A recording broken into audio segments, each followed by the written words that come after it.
أنعمت عليهم وعلى والديك وأن أعمل خيرا ترضى وأدخلني برحمتك في عبادك الصالحين. صدق الله مولانا العظيم وبلغنا رسوله النبي الكريم الأمين.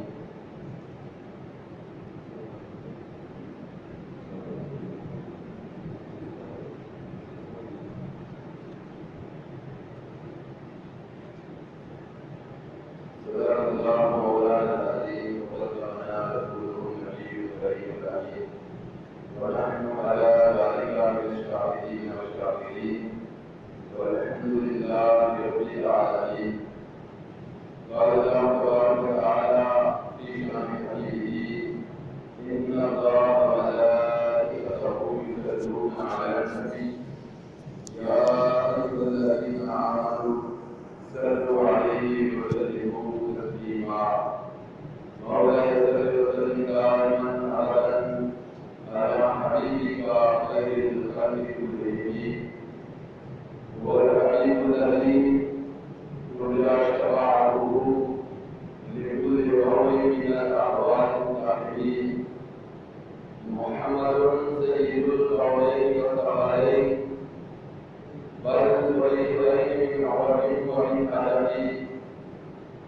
يا رب بالمصطفى بلغ مقاصدنا واغفر لنا مضايا الكريم. مولاي صل وسلم دائما ابدا على حبيبك خير الخلق كلهم. الصلاة والسلام عليك يا سيدي يا رسول الله وعلى آلك وأصحابك يا حبيب الله. الصلاة والسلام عليك يا سيدي يا رسول الله وعلى آلك وأصحابك يا نور الله. الصلاة والسلام عليك يا سيدي يا رحمة للعالمين وعلى آلك وأصحابك يا شفيع المذنبين. اللہ رب العزت جل جلالہ وعما نواله وعظم جلاله وأكرم برهانه لا يزال ملك السماوات والأرض في حمد والسلام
پچھلے جمعہ مبارک سے پچھلا جو جمعہ تھا ایک جمعہ چھوڑ کر اس سے جو پچھلا جمعہ تھا اس پر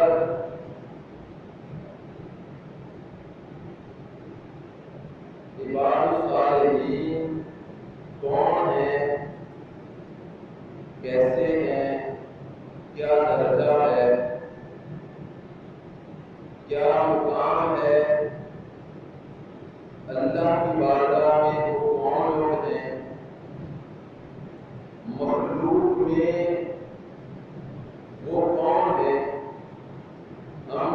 پہچان کیسے کر سکتے ہیں؟ کچھ گزارشات اس جمعہ مبارک میں امام صالحین کے حوالے سے کی۔ آج بھی اسی مناسبت سے اسی موضوع کو اپنی ناقص استعداد اور علمی صلاحیت کے مطابق قرآن و حدیث سے کچھ عرض کرنے کی اجازت کرتا ہوں۔ حضرات سلیمان علیہ السلام کی دعا سے ہم نے گفتگو کا آغاز کیا تھا۔ آج بھی میں نے برکت کے طور پر وہی آیت کریمہ تلاوت کی ہے۔ سلیمان علیہ السلام نے اللہ کی بارگاہ میں عرض کیا کہ رب اوزعنی ان اشکر نعمتک التی انعمت علی وعلی والدی۔ اے اللہ مجھے ایسا بنا دے کہ جو تو نے مجھ پر اور میرے والدین پر انعام کیے ہیں، نعمتیں دی ہیں، میں ان نعمتوں پر ہمیشہ شکر گزار ہوں۔ وَأَنْ أَعْمَلَ صَالِحًا تَرْضَاهُ، اور مجھے ایسا بنا دے کہ میں ایسے اعمال صالحہ کروں جس سے تو راضی ہو۔ وَأَدْخِلْنِي بِرَحْمَتِكَ فِي عِبَادِكَ الصَّالِحِينَ،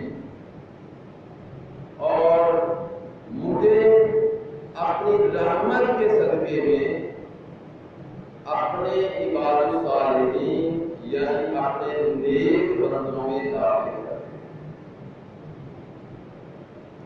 حضرت نے کہا یہ میں نے پچھلے جمعہ مبارک میں عرض کیا تھا کہ یہ سلیمان علیہ السلام دعا اس مقام پر کر رہے تھے جب آپ کا تخت ہوا میں اڑ رہا تھا۔ ہوا میں اڑتے ہوئے زمین پر چیونٹی کی آواز سنی تو اس پر تبسم فرمایا۔ چیونٹی کی آواز، چیونٹی ہوتی کتنی ہے اور وہ زمین پر ہے۔ سلیمان علیہ السلام کا تخت ہوا میں اڑ رہا، اس ہوا میں، اس فضا میں پرواز کرتے ہوئے جو نبی زمین پر چلنے والی چیونٹی کی آواز سن رہا ہے، اس مقام پر وہ دعا کر رہا ہے۔ اس مقام پر دعا کرتے ہیں کہ وَأَدْخِلْنِی بِرَحْمَتِکَ فِی عِبَادِکَ الصَّالِحِینَ، مجھے اپنے عباد الصالحین میں، نیک بندوں میں، اپنے بندوں میں مجھے بھی داخل کر۔ اب حضرات گرامی، عبد کا معنی بندہ، غلام عرض کر چکا ہوں،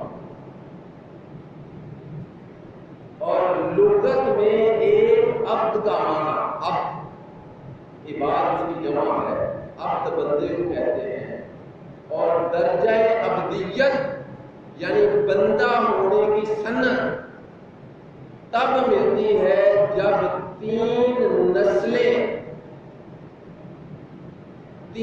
نسلیں مسلسل غلامی کا حق ادا کریں۔ باپ بندہ، اس کا باپ اور اس کا دادا، جب تین ایک ہی آقا اور ایک ہی مالک کے غلام رہے تو وہ بندہ درجہ عبدیت میں آتا۔ اب یہاں ایک ضمن بات بیان کروں،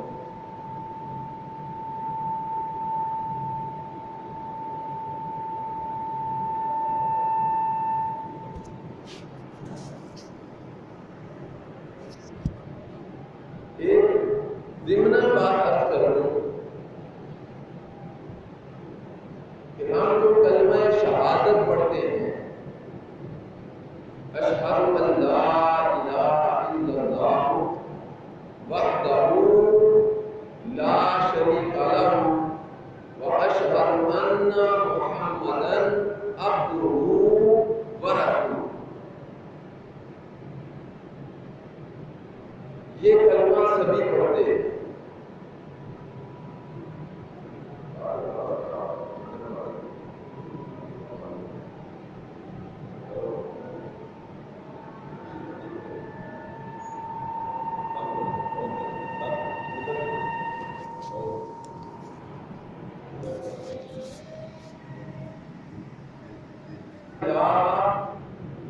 إن الله وحده لا شريك له وأشهد أن محمدا عبده ورسوله.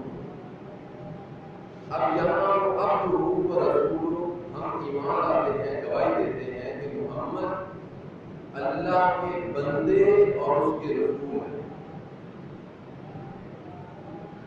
اب یہ اللہ نے ٹائٹل دیا، ہمارے نبی کو درجہ عبدیت کی سند اللہ نے دی ہے۔ اب جب اللہ نے اپنے محبوب کو درجہ عبدیت کی سند دے دی تو یہ سارے مسئلے اور مغالطے اس ایک جملے میں حل ہو گئے کہ جو معاذ اللہ حضور نبی کریم صلی اللہ علیہ وسلم کے والدین کے ایمان میں شکوک و شبہات کا شکار ہے۔ یہ سارے مسائل اس ایک بات میں حل ہو گئے کہ جب مصطفیٰ کریم کو اللہ نے درجہ عبدیت دے دیا تو معنی اس کا یہ ہے کہ نبی بھی اللہ کا بندہ ہے، نبی کا باپ بھی اللہ کا بندہ ہے، نبی کا دادا بھی اللہ کا بندہ ہے۔ تین نسلیں ایک مالک کی غلامی میں ہوں تو درجہ عبدیت ملتا ہے۔ اب حضور کے والد گرامی حضرت عبداللہ کا ایمان اسی بات سے ثابت ہو گیا، اور آپ کے دادا حضرت عبدالمطلب کا ایمان بھی اسی بات سے ثابت ہو گیا، اور حضرت عبداللہ کا نام بھی عبداللہ اللہ کا۔ تو عبداللہ کہہ کر، اللہ کا بندہ کہہ کر کتنی بڑی جہالت اور کتنی بڑی حماقت ہے کہ عبداللہ کہہ کر بھی اس کے ایمان میں شک کیا۔ اللہ کا بندہ کہہ کر اس کے ایمان میں شک کرنا بہت پرلے درجے کی جہالت ہے۔ اب یہ ضمن ایک بات آ گئی حضور کے والدین کے ایمان، اور اسی درجہ عبدیت کی وجہ سے اللہ کریم نے ہمارے محبوب کو، ہمارے نبی کو معراج کی رات جب اللہ نے پوچھا کہ محبوب آج کون سا لقب دوں، تو آقا کریم صلی اللہ علیہ وسلم نے عرض کیا بالربوبیہ بما اشرف یا محمد، اے پیارے آج میں تجھے کون سا لقب عطا کروں، کس نام سے مشرف کروں، کون سا شرف دوں؟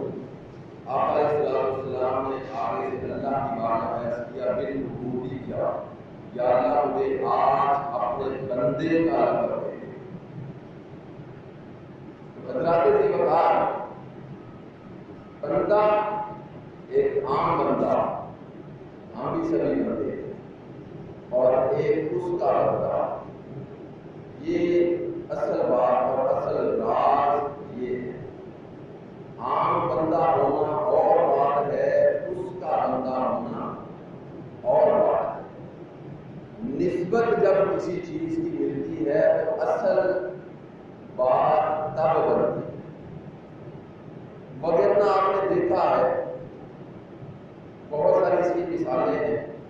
ایک ہی جگہ سے مٹی لی، اس کو نرم کیا، گیلا کیا، گویا اور جناب اس کی اینٹیں بنائی۔ ایک ہی کاریگر نے اینٹیں بنائی، ایک ہی سانچے میں بنی، ایک ہی جگہ پہ خشک ہوئی، ایک ہی پٹھے میں پھر ان کو پکایا گیا، ایک ہی گاڑی میں لاد کر پھر ان کو کسی اور جگہ پہ شفٹ کیا گیا، اور وہاں پر ایک ہی جگہ سے، ایک ہی مٹی سے، ایک ہی کاریگر کے ہاتھ کی، اور ایک ہی جگہ پہ خشک ہونے والی اور ایک ہی جگہ پہ پکنے والی، اور ایک ہی گاڑی میں وہ دوسری جگہ پہ ٹرانسفر ہونے والی وہی اینٹیں۔ کچھ اینٹیں جو ہیں وہ واش روم میں لگ رہی ہیں اور کچھ اینٹیں مسجد میں لگ رہی ہیں۔ اب فی نفسہ ہی یعنی بنیادی طور پر وہ سب اینٹیں ایک جیسی ہیں، مگر جب انہی اینٹوں کی نسبت آپ نے ایک غلیظ چیز سے کر دی تو وہ اس نسبت سے پہچانی جائے گی. انہی اینٹوں کی نسبت جب آپ نے پاک چیز سے کر دی تو وہ اس نسبت سے پہچانی جائے گی. اسی طرح یہ کپڑا ہے، ایک ہی بنیادی طور پر اس کا جو ہے نا وہ اثاثہ ہے، ایک ہی دھاگا ہے، ایک ہی جگہ سے اس کا مٹیریل تیار ہوا، ایک ہی فیکٹری میں وہ کپڑا تیار ہوا، ایک ہی مشین پہ وہ بنا، ایک ہی کاریگر کے ہاتھ سے گزرا، اور وہی کپڑا ہے، وہی انسان اس کو پہن رہا ہے اپنے جسم پر. وہی کپڑا ہے جو ڈسٹنگ کے لیے استعمال ہوتا ہے، جس کو صافی بولتے ہیں، صفائی کے لیے استعمال ہوتا ہے.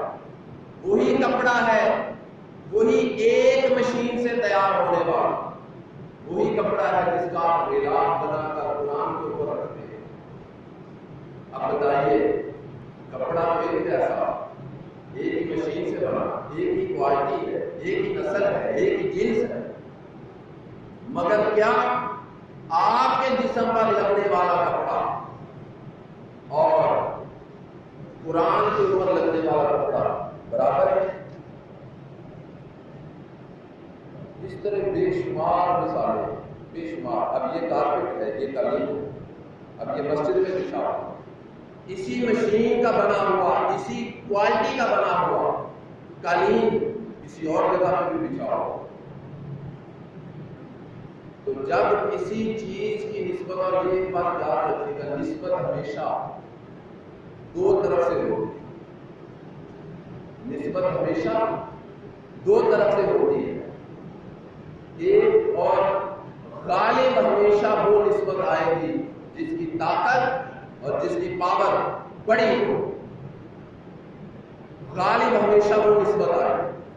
بعض اوقات ایسا ہوتا ہے، ہم نے دیکھا ہے کہ کسی ناقص چیز کو کامل کے ساتھ لگاؤ تو وہ کامل ہو جاتا ہے. اور کبھی ایسا بھی دیکھنے میں آتا ہے کہ وہ آپ نے مثال سنی ہوگی، محاورہ سنا ہوگا کہ یار وہ بندہ ہے، وہ تو مٹی کو ہاتھ ڈالے تو سونا کر دیتا، اس کے ہاتھ لگنے کی دیر ہے تو مٹی بھی سونا ہو جاتی. اور کچھ ایسے بد نصیب اور بدبخت بھی انسان ہوتے ہیں کہ ان کے متعلق کہا جاتا ہے یار وہ سونے کو بھی ہاتھ ڈالے تو مٹی ہو جاتا. تو بات عرض کرنے کا مقصد اور مطلب یہ ہے کہ نسبت جب کسی چیز کی جاتی ہے، نسبت جب ایک چیز کی دوسری کے ساتھ، ایک کا تعلق دوسرے سے جب کیا جاتا ہے تو غالب تعلق اس کا ہوتا ہے جو پاور میں زیادہ ہوتا ہے.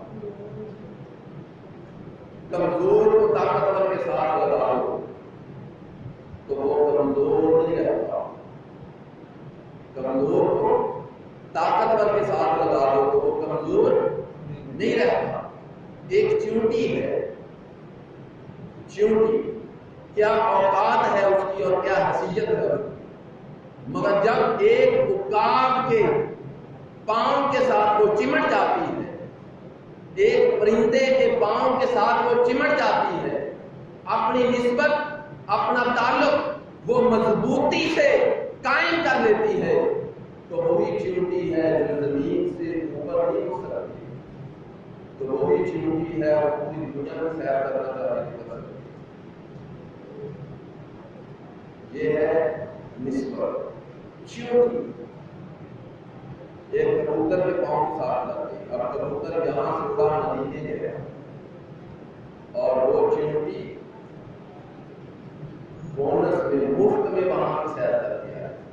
مگر حضرات گرامی بات یہ ہے کہ نسبت دو چیزیں ہیں. صرف یہ نہیں کہ نسبت قائم کر لی جائے، تعلق قائم کر لیا جائے، یہ نہیں.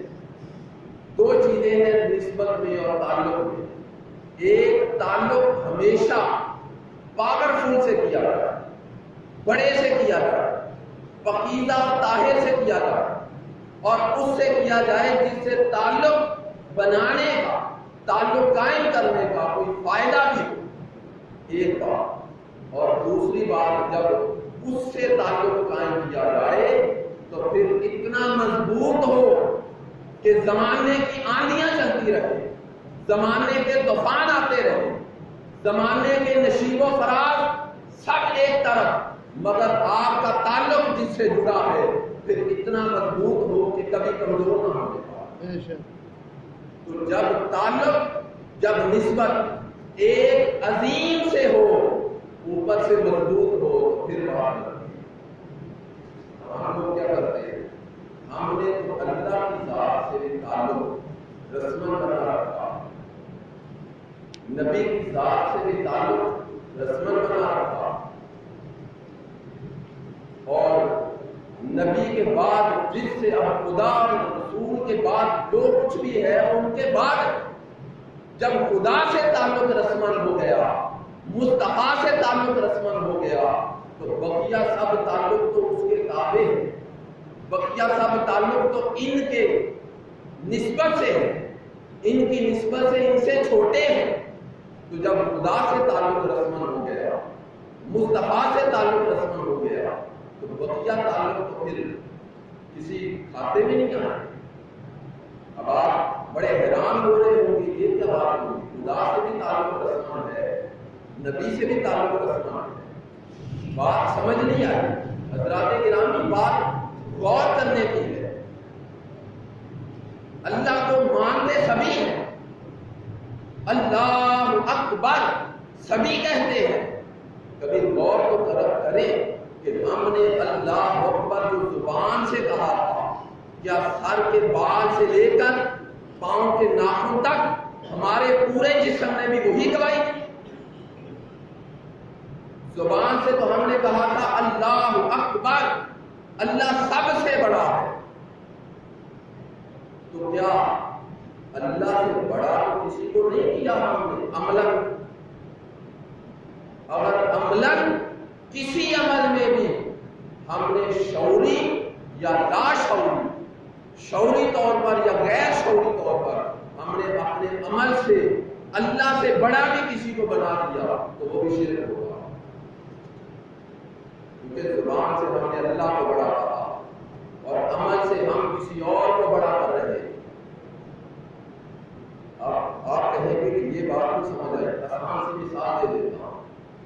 ایک مولانا صاحب 8-10 سال درس نظامی، دورہ حدیث، دورہ قرآن، علم عربیہ، عربی لغت، علم فلسفہ، منطق، فقہ، اصول حدیث، علم جرح حدیث، یہ سارے علوم، علم بلاغہ، علم منطق، علم نحو، علم صرف، یہ سارے جو ہے علوم دینیاں پڑھ کر کے تو ایک دن اپنا محاسبہ خود کیا تو کہنے لگے یار دل میں سکون ہے، اتنا زندگی کا 10 سال لگائے ہیں مگر سکون نہیں ہے، سکون نہیں ملا، سکون کی تلاش میں نکل رہا۔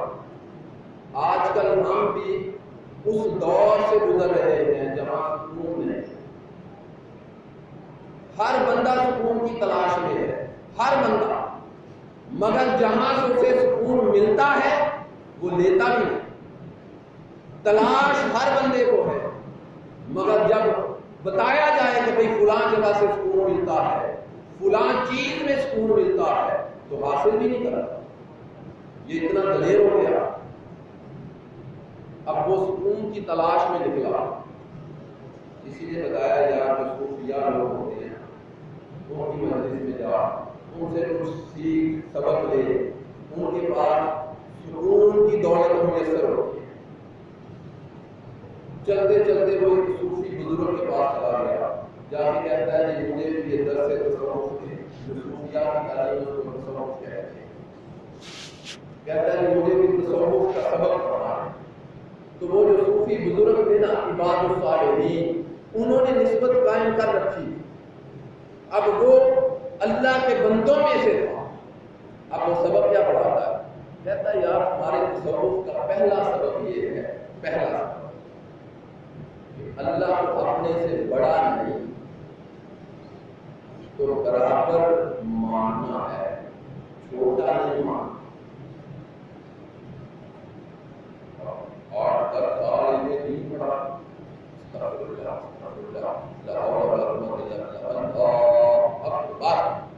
اللہ تو سب سے بڑا ہے، آپ نے اس کو برابر کر دیا مانو۔ وہ بزرگ، وہ درویش، وہ فقیر، وہ صوفی بزرگ کہنے لگے یار ہمارے پاس تو سبق لینے آیا ہے، پہلا سبق یہ ہے لینا ہے تو لو، نہیں لینا تو تمہیں استاد بڑے ہمیں شاگرد بڑے۔ ہمارا تو پہلا سبق یہی ہے کہ اللہ کو اپنے سے بڑا نہیں تو برابر ماننا ہے، چھوٹا نہیں۔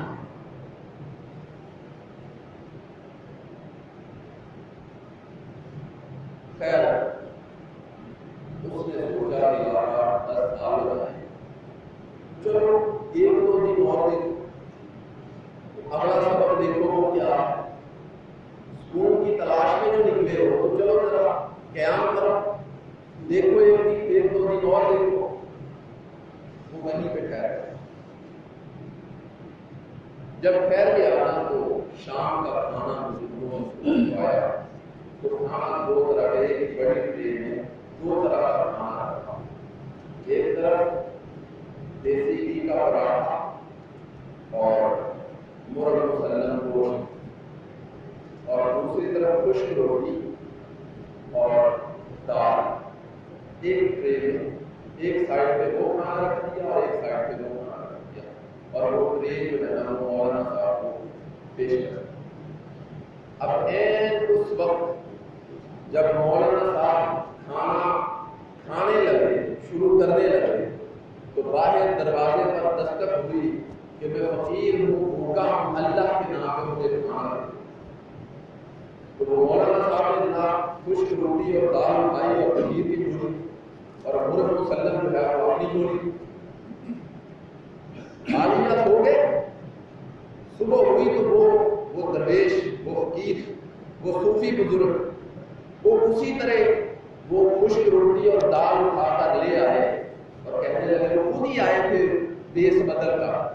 وہ کہتے ہیں نا انسان کے کسی روح کی تحقیر نہ کر، پھرتا ہے زمانے میں خدا دیش بدل کا۔ تو وہ بزرگ آئے اور آ کر کہنے لگے کہ مولانا رات کو سبق کیا پڑھایا تھا؟ حضرات گرامی بات بڑی قابل غور ہے، سمجھنے والی ہے۔ مولانا سبق کیا پڑھایا تھا؟ سبق آپ کو یہ پڑھایا تھا کہ اللہ کو اگر اپنے سے بڑا نہیں تو برابر ماننا ہے، چھوٹا نہیں ماننا۔ یہ کہہ دیا اگر اللہ کو برابر مانا ہوتا، یہ کھانا آپ نے دیا کس کو تھا؟ یہ اللہ کے نام۔ ترمذی میں ایک حدیث آتی ہے، اللہ پاک قیامت کے دن بندے کو بلائے گا اور فرمائے گا کہ بندے میں بیمار ہوا تھا تو میری اجازت کیوں نہیں آیا؟ وہ بندہ بڑا حیران ہوگا، کہے گا مالک تو تو خالق ہے، تو تو رب ہے، اور تو تو ہر عیب سے پاک ہے، بیماری تو ایک عیب ہے، تو کیسے بیمار ہو گیا؟ تو اللہ پاک جواب دے گا کہ بندے فلاں وقت فلاں جگہ پہ جو فلاں بندہ تھا وہ بیمار تھا، اور اگر اس کی عیادت کو آتا تو مجھے وہاں پاتا، اس کے روح میں اللہ پاک فرمائے گا بندے میں تیرے دروازے پر آیا تھا، تم نے مجھے کھانا نہیں دیا، میں بھوکا تھا۔ تو مالک تو ہر عیب سے پاک، اور بھوک ایک عیب ہے، ایک نقص ہے، کمزوری ہے۔ تو اللہ پاک فرمائے گا فلاں فلاں دن فلاں سال فلاں مہینہ سارا پورا وقت فلاں بندہ آیا تھا، تیرے دروازے پہ اس نے کھانا مانگا تھا، تو نے نہیں دیا، وہ میں ہی تو تھا۔ تو حضرات گرامی بات اصل میں یہ ہے کہ عمل سے بات بنتی ہے۔ وہ اقبال نے کہا نا عمل سے بنتی ہے زندگی، جنت بھی جہنم بھی۔ یہ خاکی اپنی فطرت میں نہ نوری ہے نہ ناری، عمل نہیں ہے۔ زبان سے کہہ بھی لیا لا الہ تو کیا حاصل ہے؟ زبان سے کہہ بھی دیا لا الہ تو کیا حاصل؟ دل و نگاہ جو مسلمان نہیں تو کچھ بھی نہیں. ہمارا اندر جو ہے وہ بے ایمان ہو چکا. زبان کے ہم مسلمان ہیں، اندر کے ہم بہت بڑے منافق ہیں. کبھی ہم نے غور کیا؟ وہ بزرگ کہنے لگے مولانا آپ کو رات سبق یہ پڑھایا تھا کہ اللہ کو اپنے سے بڑا نہیں تو کم از کم برابر ماننا ہے، چھوٹا نہیں ماننا. تو یہ کیا کیا؟ اگر اللہ کو اپنے سے بڑا ماننا ہوتا تو جو اللہ کے نام پہ کھانا دیتے اچھا والا وہ دیتے، اچھا والا دیتے. اور اگر برابر مانا ہوتا تو دونوں کھانوں کے 2 حصے کرتے برابر، برابری کی سطح. آدھا وہ خود کھاتے، آدھا وہ دوسرا والا خود کھاتے، اور آدھا آدھا دونوں اللہ کی راہ پہ دیتے. آپ نے تو اللہ کو چھوٹا مانا، جو کہ ہم نے سبق ہی نہیں پڑھا. ہم نے تو نفی کی تھی چھوٹا ماننے کی، اور آپ نے تو چھوٹا مانا. تو حضرات گرامی اگر غور کریں نا ہم، تو ہمارے بھی اعمال کچھ ایسے ہی. گھر میں مہمان آ جائیں تو ہم ان کی خاطر تبادلہ بہت اچھی کرتے ہیں، اور جب اللہ کے مہمانوں کی باری آتی ہے تو پھر ہمارا حال کچھ اور ہوتا. کرما والا شریف کے بزرگ گزرے ہیں سید اسماعیل شاہ احمد. ان کے پاس ایک بندہ آتا تھا، وہ آگے کسی کام سے جاتا تھا آگے، تو وہاں پہ وہ قیام کرتا تھا. سامان لایا تو وہاں پہ رکھ دیا، کھانا شانا کھایا، قیام کیا، آرام کیا. تو پھر جو ہے نا وہ کچھ حضرت سے باتیں ہو گئی، صحبت میسر آئی اور پھر چلا. وہ ہر ہفتے جو ہے نا اس کا معمول تھا. ایک دن کہنے لگا حضرت اللہ کو کیسا ماننا چاہیے، اللہ کو کیسا ماننا چاہیے؟ تو سید اسماعیل شاہ بخاری جو ہے نا فرمانے لگے کڑما چاری جنہ تے مننا چاہیے، کڑما چاری جنہ تے مننا چاہیے. بڑا حیران ہوا، یہ آپ نے کیا بات؟ آپ خاموش ہو گئے. پھر اگلے ہفتے آیا، پھر اس نے یہی سوال کیا، پھر یہی جواب دیا. پھر اگلے ہفتے آیا، پھر یہی سوال کیا، پھر یہی جواب دیا. اب اپنے گاؤں میں تھا تو اعلان ہوا مسجد میں بارش نہیں ہو رہی تو اللہ کے نام پہ کوئی نیاز دینی ہے تو اس میں حصہ ڈالا. اب اس نے بھی کچھ پیسے نکال کے دے دیے. کیا پکوانا ہے جی، کیا بنانا ہے؟ انہوں نے کہا جی دلیا بنانا. تو اس نے کہا یہ ایک دے میرے نام کی بھی جو ہے اللہ کے نام پہ دے دلیے. اپنے اس کے وہ مہمان آئے جو رشتے دار، کوڑم جس کو کہتے ہیں، تو جناب مختلف طرح کے جو ہے نا وہ اچھے سے اچھے کھانے آئے، مختلف ڈشز. وہ سارا ہو گیا تو اگلے ہفتے جب آیا نا کروانا تو پھر اس نے سوال کیا حضرت اللہ کو کیسا ماننا چاہیے؟ فرمایا بیدیا قرما چاری جنہ تے بننا چاہیے. تو وہ پھر بول رہا حضرت یہ بات سمجھ نہیں آئی، اللہ کو رشتوں کے برابر کیسے؟ تو فرمانے لگے تو خبیث آدمی ادھر تیرے گھر میں تیرے مہمان آئے تو تو ان کو جو ہے وہ اچھے سے اچھا کھانا دے رہا، جب اللہ کے نام پہ دینے کی باری آئی تو دلیے ہی دے. یہی تو تجھے سبق پڑھا رہا تھا. حضرات گرامی نسبت جو ہے نا، نسبت جب ایسے لوگوں سے قائم کی جائے جو ہم سے بڑے ہوں، اللہ کے قرب میں ہوں، اس کے پاس رہنے والے ہوں، تو 2 چیزیں جو ہے نا پھر ضروری ہے.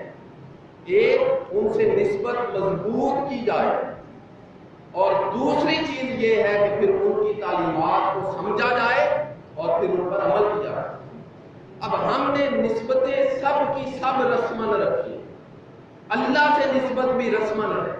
اب اپنے عمل کو دیکھیں، وہ کیا شاعر نے کہا، خود ہی دیکھیں اپنے عمل کو حضرت، ہم کہیں گے تو شکایت ہوگی۔ اب اپنے عمل کو اگر خود ہی دیکھیں، ہمارے گھر میں اپنے مہمان آئے تو جناب اچھے کھانے اللہ کے مہمانوں کو کھلانے کی بات آئی تو دیکھ لیں پھر ہم کیا کھلاتے ہیں۔ ایک جگہ پہ میں جو ہے نا گیا پروگرام کا میلاد، تو میں نے ان سے پوچھا، رشتے میں وہ میرے انکل ہی لگتے تھے، میں نے کہا انکل کیا بنایا سرکار کے میلاد کے نام پہ، وہ لنگر میں کیا ہے؟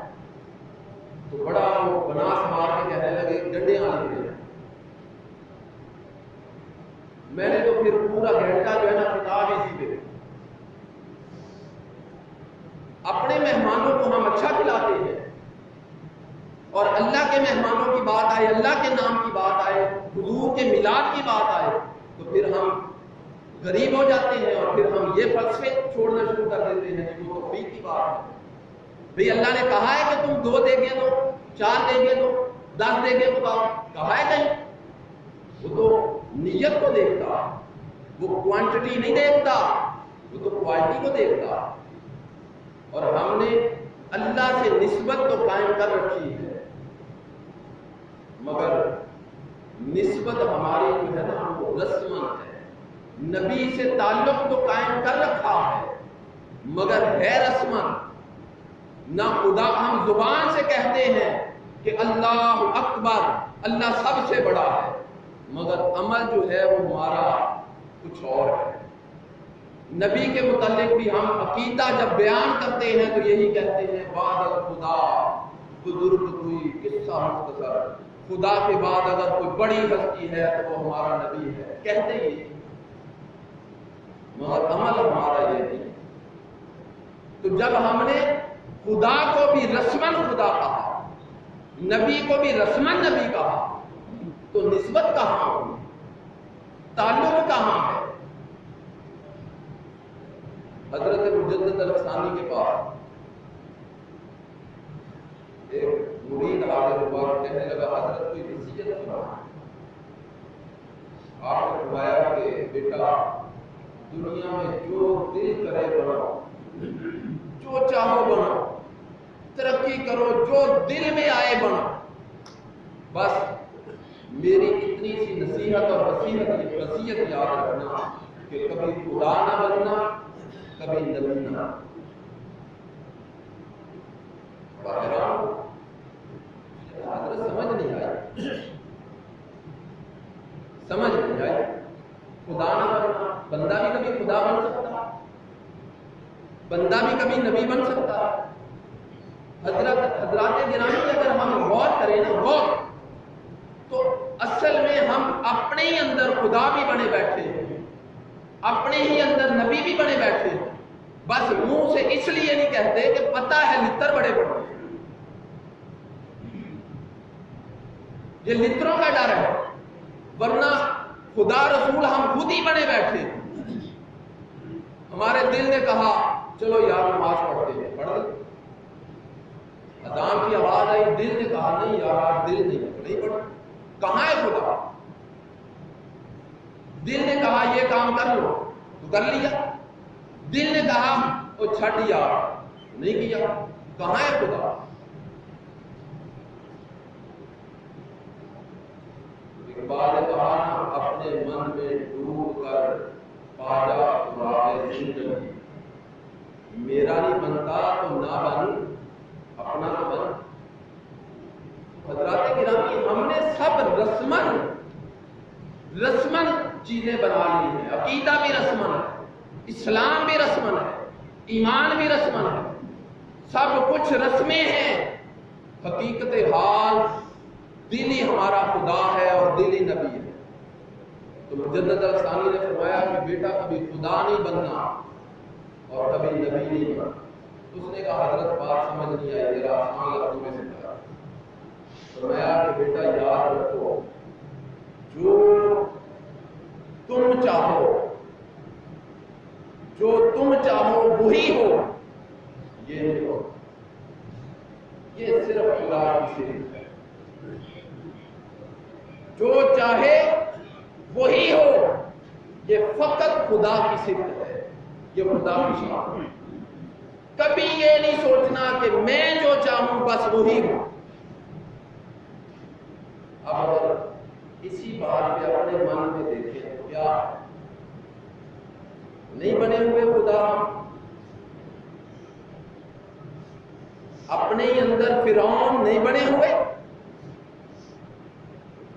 اپنے ہی اندر اپنے خدا خود ہی خدا بنے ہوئے، اندر خدا بٹھایا ہوا ہے اپنا، سامنے سجدہ پتہ نہیں کس کو کر رہا ہے۔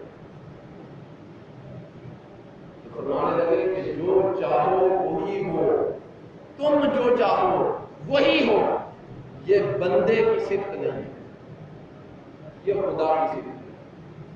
جو وہ چاہتا ہے وہی کرتا ہے، یہ خدا کی صفت ہے۔ کبھی خدا نہیں بننا، کبھی یہ نہیں سوچنا کہ میں جو چاہوں بس وہی ہو۔ کبھی بندے کی مرضی کے مطابق ہوتا ہے، کبھی بندے کی مرضی کے خلاف ہوگا۔ حضرت علی کرم اللہ وجہہ باب مدینہ العلم آپ فرماتے ہیں کہ میں نے خدا کی پہچان اس رات میں کی ہے، میرے ارادوں کے ٹوٹنے سے مجھے پتا چلتا تھا کہ کوئی خدا بھی ہے، اور ہمارا حال یہ ہو چکا، ہمارے ارادے کے مطابق کام نہیں ہوا، ہماری طلب ہماری خواہش کے مطابق کام نہیں ہوا، تو ہم خدا کو ماننے کی بجائے الٹا خدا سے گلے شروع کر دیتے ہیں۔ سب کی سنتا ہے، ہماری تو مانتا ہی، سب کو دیتا ہے، ہماری تو ایک بھی نہیں سنی، سب کی مانتا ہے، ہماری نہیں مانتا۔ ہم نے خدا کو ماننے کی بجائے ہم نے تو رویہ یہ بنا لیا کہ ہم نے خدا کو اپنا حکم مانا۔ ہم آئے تھے خدا کو ماننے اور ہم بن بیٹھے ہیں خود خدا، اور کہتے یہ ہے کہ خدا ہماری مانے۔ کیا ہے حضرات کرام، زبان سے کہہ بھی دیا لا الہ کیا حاصل ہے، دل و نگاہ جو مسلمان ہے تو کچھ بھی نہیں۔ اقبال نے کہا یہ شہادت گاہ ہے، الفت میں قدم رکھنا ہے، لوگ سمجھتے ہیں آپ مسلمان۔ رسمت مسلمانی کے یہ بھی چھوڑ دیں، کلمہ بھی چھوڑ دیں، کوئی تلوار گردن پہ کسی نے رکھی ہے، ہمارے ملک میں غیر مسلم نہیں، سارے حقوق ان کو بھی میسر ہے، کیا منافقت کا لباس پہن رکھا، کبھی غور نہیں کیا۔ اور پھر ہم کہتے ہیں قیامت کے دن او یار چھوڑ، عمل ہوگا نہیں ہوگا خیر ہے، قیامت کے دن سرکار نے شفاعت کاری دی۔ کیا عقیدہ شفاعت کا تو ہم نے مزاج بنا لیا، بھئی میرا عقیدہ ہے، میں نے اسی عقیدے پر یہاں بیان کیا ہے، حضور شفاعت کریں گے اور کوئی شک نہیں کرے، مگر حضور کے سامنے منہ بھی تو ہو نا، یا رسول اللہ میری شفاعت کی، کون سا منہ لے کے جائیں گے حضور کے سامنے؟ یا رسول اللہ ساری زندگی ہم نے آپ کی کوئی نہیں مانا، آپ کو نبی زبان سے مانا، دل سے نہیں مانا، آپ کے خدا کو بھی زبان سے کہا، دل سے نہیں تسلیم کیا، اب ہماری شفاعت کر، یہ بولی کرنا ہے۔ ان کو تو اپنے کلمے کی لاج ہے، وہ شفاعت کریں گے، مگر ہم جب حضور کے سامنے جائیں،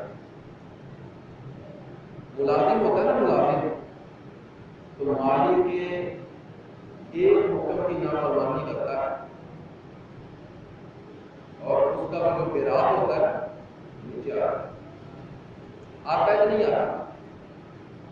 میں آسان سی سادہ سی مثالیں دیتا ہوں، اور پھر جب کوئی دوسرے کام میں وہ نافرمانی کرتا ہے تو اس کا وہ اور گراف نیچے آ جاتا ہے۔ بس 5-7 کام ایسے کرے اور مالک کا اعتماد جب اٹھ جاتا ہے پھر ساری زندگی وہ مالک کی غلامی کرتا ہے، مالک کا وہ اعتماد آپ نہیں۔ بتائیے ہوتا ہے؟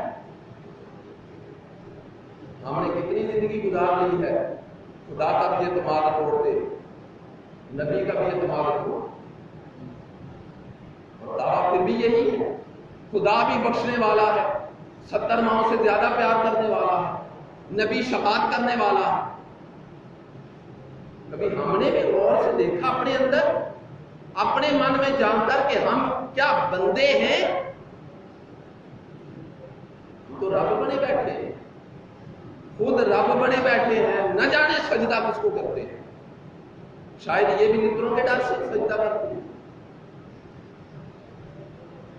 تو مجدد الثانی نے کہا کہ جو تم چاہو وہی ہو، یہ تمہاری صفت نہیں ہے، یہ خدا کی۔ تو کبھی خدا نہیں کہا،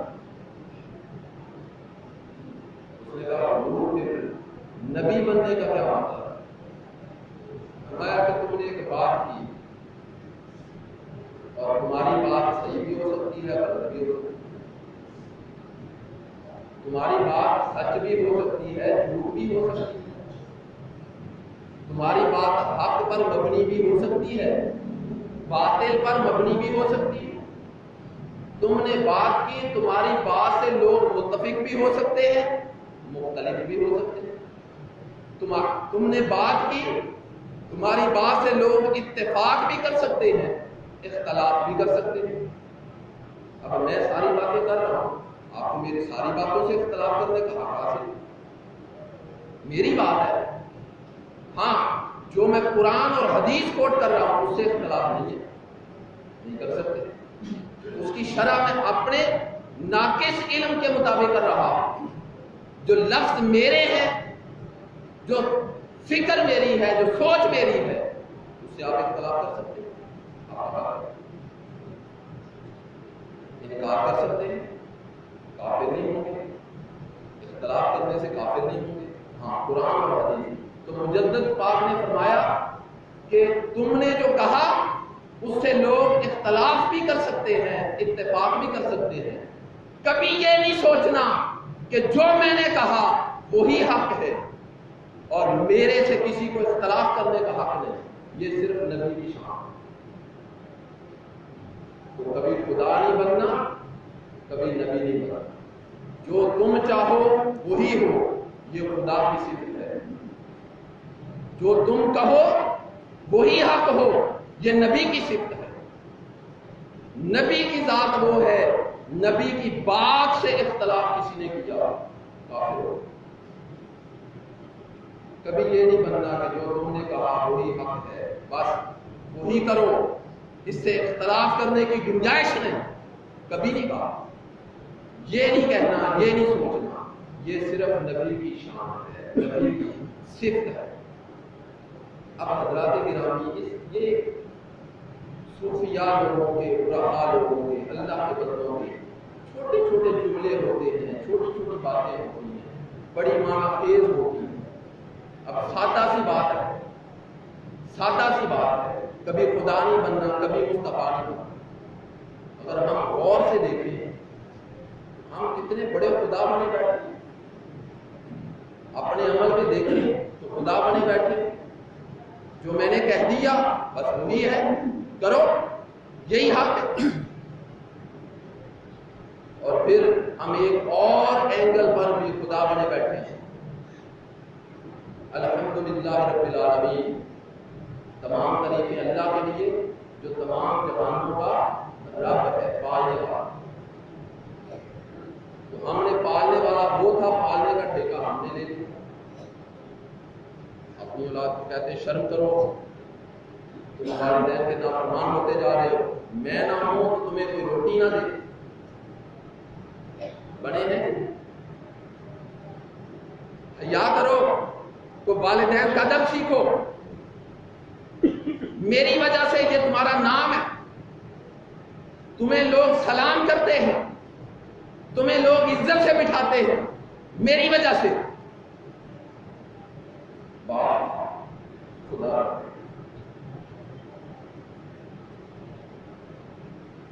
تو یہ پتہ ہی نہیں چلا، آج میرا سانس نکل جائے تو میری اولاد کو کون مارے؟ اتنی پلے گی نا،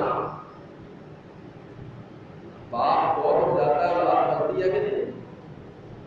تو پھر کہاں گیا تھا جو باپ بنا ہوا؟